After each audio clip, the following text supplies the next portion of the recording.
Bestech Wibra. They've come out with some knives now just recently in 2020 that I think are stunning. And the Wibra, I think, may be the best. The best. You can get this in blue, by the way. I got it in silver. Man, you might want to just throw this in the anodizing vat and come up with some crazy stuff. This really begs for it, doesn't it? Pocket clip backspacer in a different color and the body. But you know, doesn't this look good in silver? Actually, it does. It really does. Look at the pivot. Is that cool? Look at that. I like that look. I like that look. Look at the machining on here. There's a lot of things that are going on. I don't know. Where do you do that? But I'll tell you who does it, right? It's Mr. Crazy Man, Gregorgs. And he is Kombou. Well, where does it say your name, damn it? Kombou, Poland. Okay, so he's a knife designer, and check out his Instagram. Where's he getting that McElhaney's Tabasco sauce? I like that too.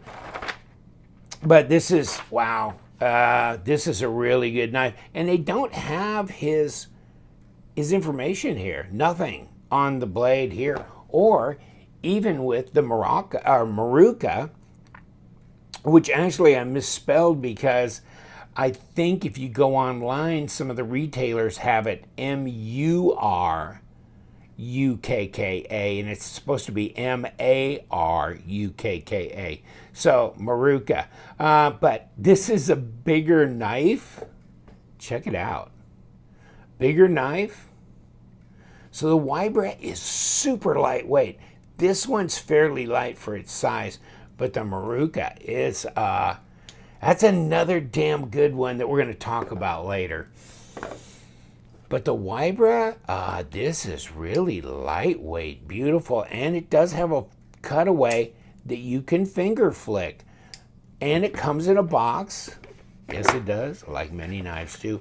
So they've kind of changed their box setup here.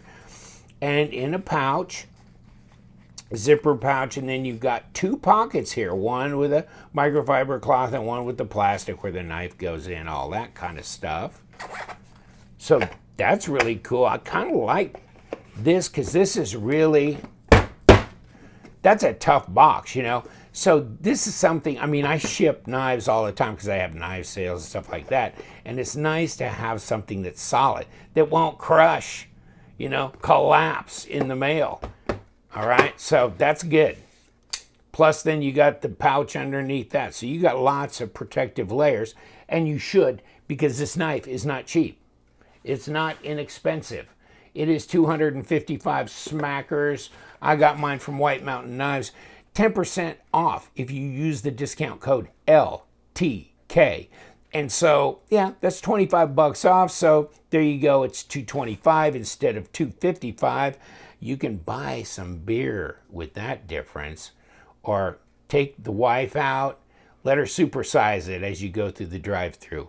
And yeah, it's a good size blade for the overall length of the knife. And check it out, because somebody was trying to make a remark there. And I got my paramilitary 2 here. I'll give you a comparison. Is that 3.5 inches? That's 3.5 inches, okay? That's 90 millimeters. Cutting edge is almost 3.5 inches. It's really close. Overall, 8 inches. 20.5 centimeters. So it's not 8.25. It's not as big as the paramilitary 2, okay? But it's really, really close. But which one do you think weighs less? Full titanium or G10? Interesting thought. Check this out. This is good. This thing just feels so light, even though it's got a backspacer. But look, we're going to take it apart, by the way, and look inside. Yes, there's a lot of weight relieving going on in there. 3.2 ounces, okay? At 90 grams. 100 and almost 108 grams. Okay. 3.8 ounces. So this is reasonably light for its size, but it's not as light as this. Not near. Pocket clip, one screw, but it's milled in, so that's going to be a right hand only. There's not going to be a left hand option on here.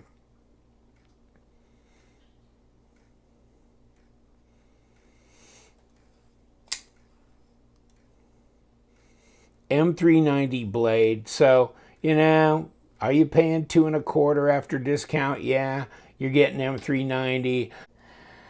The HRC on the other Bestech that I checked, which was the Kombou, was a virtual 60. Just a few tenths under that. But, I mean, when you have to account for natural deviation in the Rockwell tester, you can call it a 60. So it did the chin up, barely got over the bar, but it counts and it's in the green zone. And I don't know if I'm going to have this one tested as well. I might, maybe. Nice action on it though.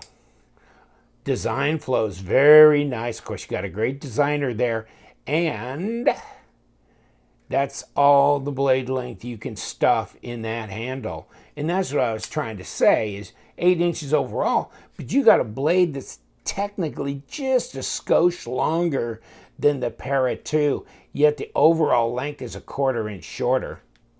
So you got it all in there. What do you got down here? Well, you see this little step down and then some jimping. That's pretty comfortable in hand, actually. This is really not a go forward position that I'm comfortable with, but it's definitely a sharpening choil, and you know, that's a nice easy blade shape to sharpen. Let's see if it's got any. Okay. Yeah, it's sharp out of the box. So, good deal. Nice satin grind. Stonewash flats. That cutout helps, doesn't it? Because you can flick it. Now, what do we got for lockup? Well, you can see the hardened steel insert in there, and that's 20%, and that's about all we've got. Ceramic detent, ceramic bearings. Backspacer is nice, and it's, you know, it's got a milled design on there. I like that. You know, it's not just plain. And all these contours and there's a lot going on. I mean, there's a lot going on everywhere on this knife. How's the balance on it? Right there. That feels good. Reverse grip, yeah, good. It depends on the ergos depend on how big your hand is. This is okay. I'm kind of on the back here, but that's fine. And this is pretty neutral in here. It's not making anything be anywhere necessarily, although once you get to this, my little finger's got to go on the other side of that. But yeah, pretty good purchase on the knife. So lightweight. So incredibly lightweight, yet full-size blade. Nice drop on it. Detent's appropriate. It's not too light. Oh, well, I can get it out, but I got to give it a little help. So yeah, I mean, this is about. That's about appropriate. I wouldn't want it really a whole lot stiffer, because then you're going to play hell with the finger flick option as well. So, well, I tried to fail it. That didn't work. So what I'm saying, yeah, that's good. Good. Snappy. You know, just right. Just right. Let's see what we got for blade stock before we take it apart. 0.14, 0.37, and yeah, 12.6 millimeters, 0.49. So it's fairly slender here. And the blade stock is plenty thick, especially for, you know, that size of blade. The tip is what it is. It doesn't look overly fragile, that's for sure. Should be a good little cutter. No entree on the front, so we're going to go backside.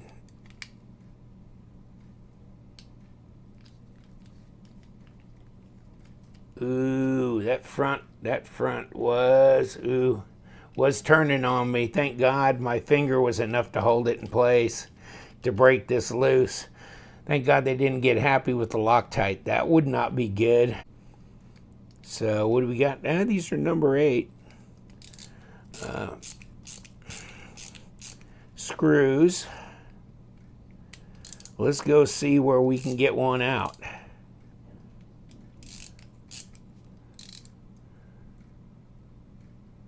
Yeah.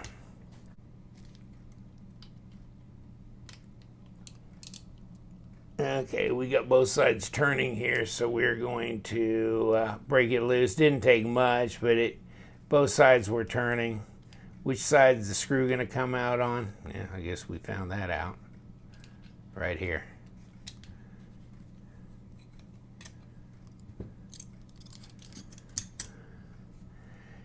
And now it comes apart. And now we got bearings. Ceramic bearings. Wow. That's, oh, well, actually, we do have a D shape on the pivot, so my apologies. That's a one piece with that little D shape there, so it was turning, and I don't know why, because it shouldn't if it's catching the opposite side. Right there. There's that D-shaped area. So that should have held it. It shouldn't have turned. That's strange. There's your back spacer with your little locator pin. You can see how they have weight relieved the inside. Hardened steel insert, ceramic detent ball, and some kind of lubricant. There's your steel washer in there. And here's the track for your blade stop. And of course, your stop is built into the blade here, internal stop. All right, everything's cleaned down. We're ready to reassemble. There's our presentation side, all nice and clean. And there's our steel washer. Want to put that in there. It's so much the same color, you can't hardly tell it's in there. So we're going to push this pivot through here, and on the back side it faces, okay, the squared off part faces to the back of the knife, to the tail of the knife. So I'm going to put it in like this, so that it'll fit when we put that over here. Here.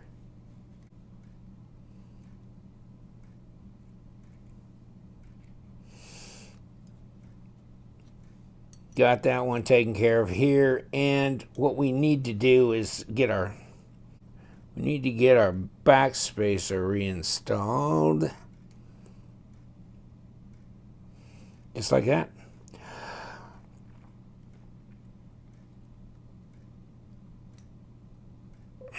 Bearings.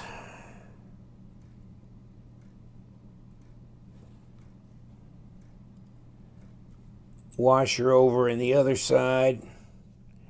And I guess we're ready to put this together. So let's see if we are ready. Looks like we're put in place.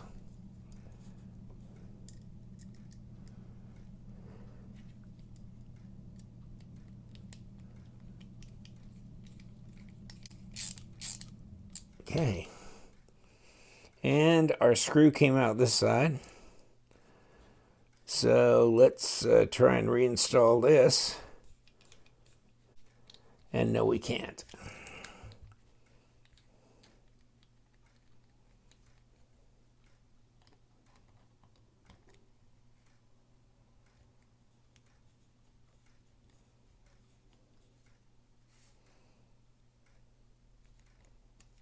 Good to go. Looks centered up.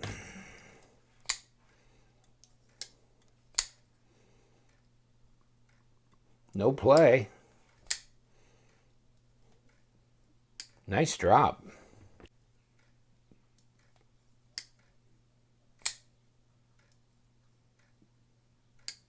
Yeah, that's nice. That's nice. It's centered. It feels good. That's great action. There's a lot to like about this knife, the Wibra. I'm trying to think back on all, the Ornetta is really nice. Of course, the Maruka I just showed you earlier. If you like the Kamosa, that's not my cup of tea. Too much tanto in that pot, but I'll tell you what, it's really hard not to kind of fall victim to this one. So lightweight, yet full size, comfortable, usable. A lot going on with it, isn't there? Just a lot going on with it. M390. I'll leave you to it, my friends. Thank you so much for joining me. You know what we do around here. We love them knives, so you guys stay sharp.